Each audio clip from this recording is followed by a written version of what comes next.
And every day should be Earth Day in any event. And why should we not be happy? I mean, you just have to look around, look at BBC, look at CNN, look at the recent global events in Europe, in China, Australia, US, and you see the climate chaos that is happening. We are also witnessing the alarming rates of increases in emissions of greenhouse gases. Rana did make mention about the 1.5 degree goal. And what is even more unsettling is the fact that we are currently at 1.1 degrees rise above pre-industrial levels. And we are likely to meet we are likely to meet 1.5. We are 1.1, we're likely to meet 1.5 within the next decade and a half or so. She made reference to coral reefs. I always like to give this story. She stole my story, I should say. I like to give this story that, we often listen to tales and stories about Jurassic Park and all of the wonderful creatures that existed then. Well, in your lifetimes, and I see many young people here, in your lifetimes, you will probably be showing pictures of corals to your grandchildren, saying that these wonderful creatures also existed in my lifetime. Because by the time you get to, I wouldn't say my age, but by the time you have grandchildren who would appreciate things like the environment, the coral reefs are likely to be gone and only captured in your imagination and and in pictures. So as Rana said again, the science is unequivocal. SIDS, small island developing states, are the first victims. We're already experiencing chaotic climate variability and change and loss and damage in some sectors. The world, of course, got together in 2015 to remedy or try to remedy some of the emerging crises that was presenting itself to the world at that time. And having been involved in the negotiations, it was not an easy negotiations. I actually chaired those negotiations in 2013, 2014. But Paris Agreement basically was a victory in all forms and all fashions.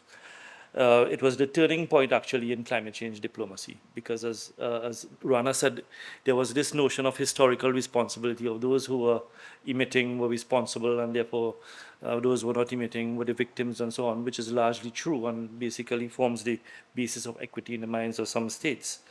But what the Paris Agreement did was it demonstrated that there is no longer that strict divide between the North and South, between developed countries and developing countries.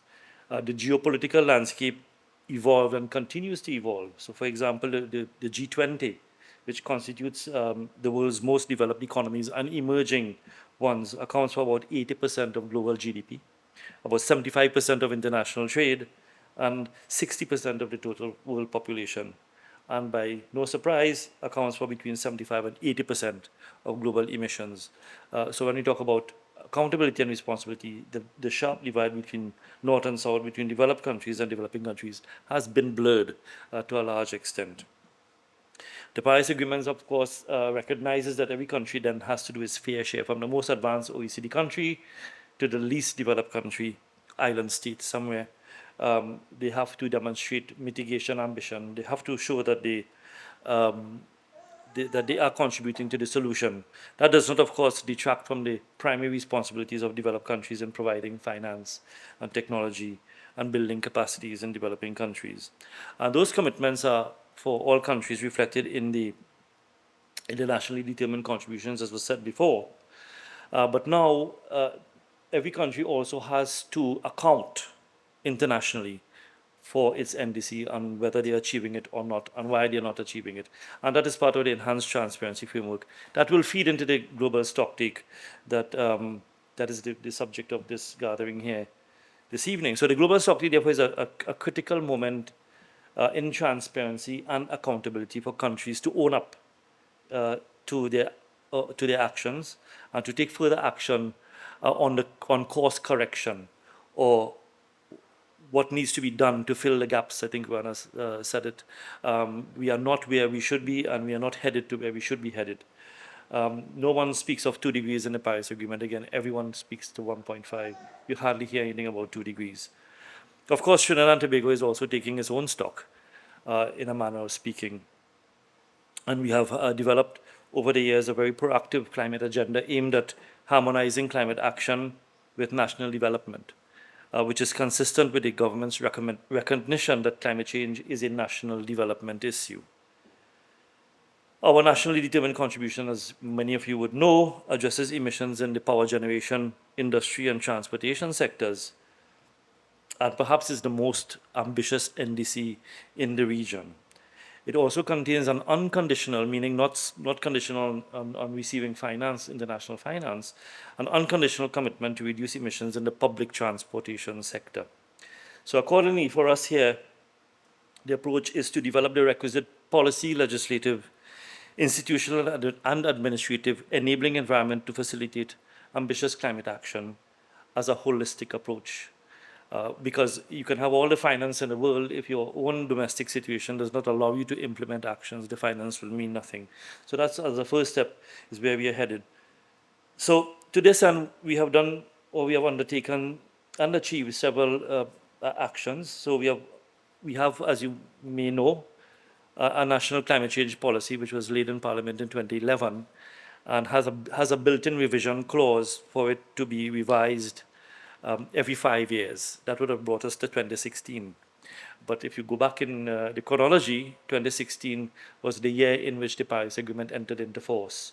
So we took the decision there was no point in revising the climate change policy at that time because the Paris Agreement was now very new on the block, and so we waited for the modalities to be developed to implement the Paris Agreements and so incorporate that into the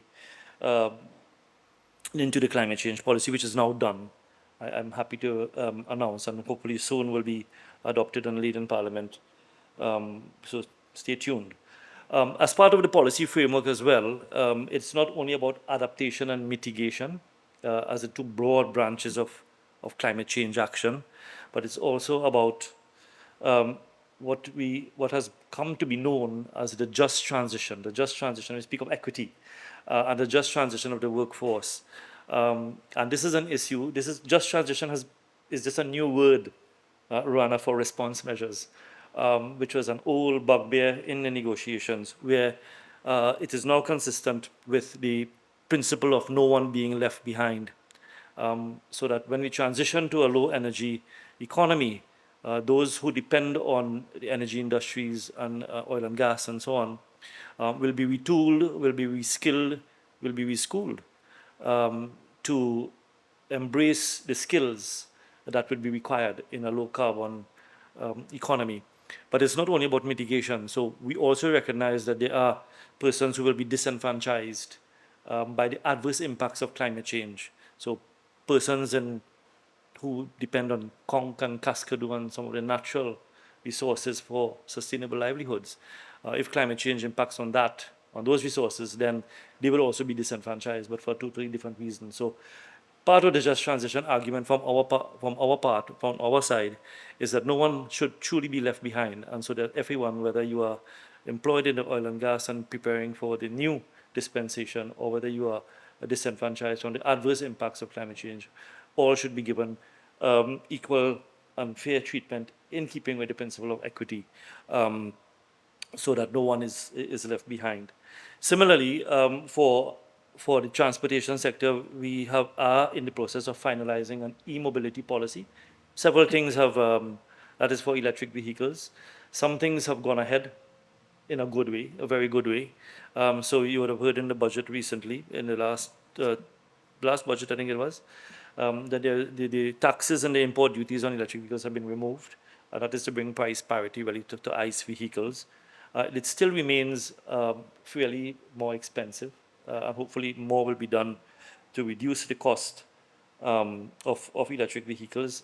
We are in the process of developing the charging infrastructure to ease anxieties related to range anxiety and so on. My own argument is that it's not necessary, but if it quells your anxiety, then fine, because the average electric vehicle, the mid-range affordable sedan for the average driver, covers about 245 to 300 kilometers on a single charge. No one is doing that kind of driving in a small island on a daily basis, but it is left to experience. We had the same problem with the CNG switching program, and so we had these CNG filling stations everywhere.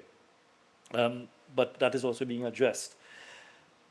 In terms of developing the legislative landscape and accounting for our NDC as part of the global stocktake inputs and the enhanced transparency framework, we have developed an operational monitoring or measurement, reporting and verification system for mitigation for tracking our greenhouse gas emissions and for tracking our NDC achievement and implementation, for which we will be held accountable internationally as part of the enhanced transparency framework modalities. And so that is currently being managed by the Environmental Management Authority, and we have quite a few actually volunteers from industry now submitting data. But to ensure that everyone is accountable, we have developed draft legislation to incorporate this MRE system into law to make reporting mandatory. That soon will be going forward to the higher ups, to the policymakers to ponder upon, and so it will be subject to further consultations to refine some of the provisions that we have developed. Additionally, we have also recognized that because, as Ruana said, we are on track for 3 degrees rise in temperature, 2.7 at best for the existing entities, maybe 2 with some more ambition. That goalpost keeps shifting. So the long-term adaptation needs is very uncertain. There is no benchmarking as to what we could, okay, so what do we plan for? Do we plan for 1.5? Do we plan for 2? Do we plan for 2.7, 3, 4 maybe? So our approach has been what we call a pathways approach, where we, in recognition of the fact that climate change is a national development issue, that we build and we integrate climate change into the resiliency of sectors. So it is an iterative process where you have climate risk assessment, you identify intervention options, you implement, you monitor, you evaluate, and you revisit, because the risks will not go away. They will come back in a return period, maybe at greater intensity and severity. But it provides the space to assess and to revise and to revisit. So we are also integrating that into the various policies of the sectors, because we recognize that this has to be a harmonious, all of government, all of society approach, and that a bottom-up approach is really where you require action to build that climate resiliency. However, some of the challenges is that some of the ministries, divisions, and agencies continue to operate in silos, not recognizing that climate change is any of their business. It's not within their mandate in the written form, but certainly it's there. So we are now trying to reconcile some of those remits with what is required to integrate these policies and harmonize them. So we have, as some of you have heard before, we have begun to walk the talk, in a sense, in the 3 sectors that we have committed to taking action. And so the sword, many of you would have read the newspapers or saw it on television, the sword has been turned for a utility scale solar plant to generate approximately 112 megawatts of electricity, which is reported to be the largest in the Caribbean, with ambition to increase that capacity to 30% by 2030, as was announced by the Honorable Prime Minister at COP26 to the UN. Similarly, the Public Transport Service Corporation, again, you probably would have read that in the newspaper, has initiated procurement of 240 electric buses that will see emissions further reduced from the CNG initiative that sought to displace diesel in buses. The private sector is also well advanced in establishing a green hydrogen plant, which will replace the need for hydrogen derived from natural gas. And I would recognize Philip Julian, who is here and who has been spearheading and championing that transition. So it's a critical transition for us because of the dependency on petrochemicals and exports for our economic well-being. And to complement those initiatives from the private sector, we have also begun to develop a green hydrogen roadmap including an assessment of the feasibility of wind power, both onshore and offshore, that will be required to power the green hydrogen industries, because as it is now, we don't have enough renewable energy to really categorize and label any hydrogen being produced as totally green. It will have shades of gray in it.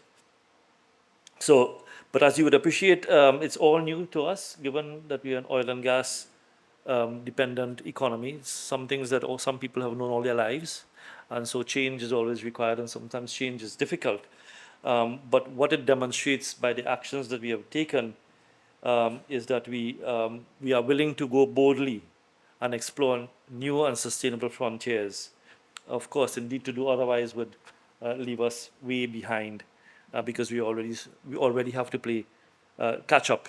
And in keeping with the need to approach a low carbon or low emission or net zero emissions pathway, development pathway in the future, as required by the Paris Agreement, we have also begun to develop a net zero plan. And it is expected that in the development of that plan, that additional emissions reductions would be required, and therefore opportunities and actions will be identified to raise mitigation ambition consistent with what is required under the Paris Agreement.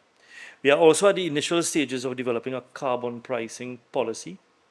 All of you would know that of the polluters pay principle, he who pollutes must pay for the environmental and social costs that it incurs.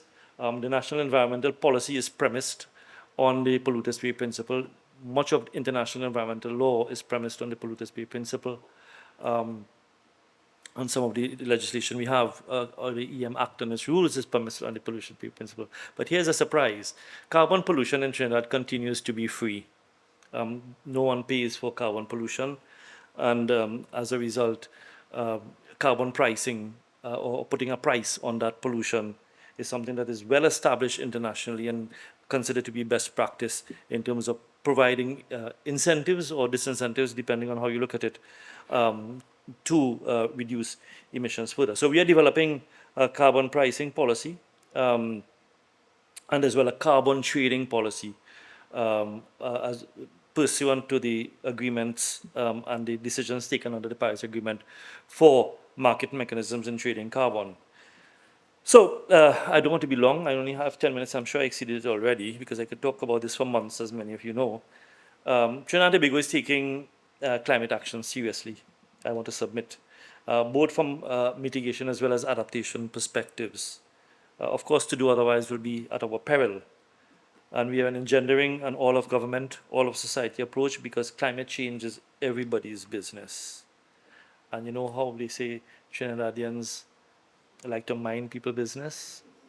Well, you know, as the enduring sage advice goes, let's mind our own business. And if you want to mind your neighbor's business, that's even better, because that is what is required collectively to address climate action in Trinidad and Tobago. With these few words, I thank you very much.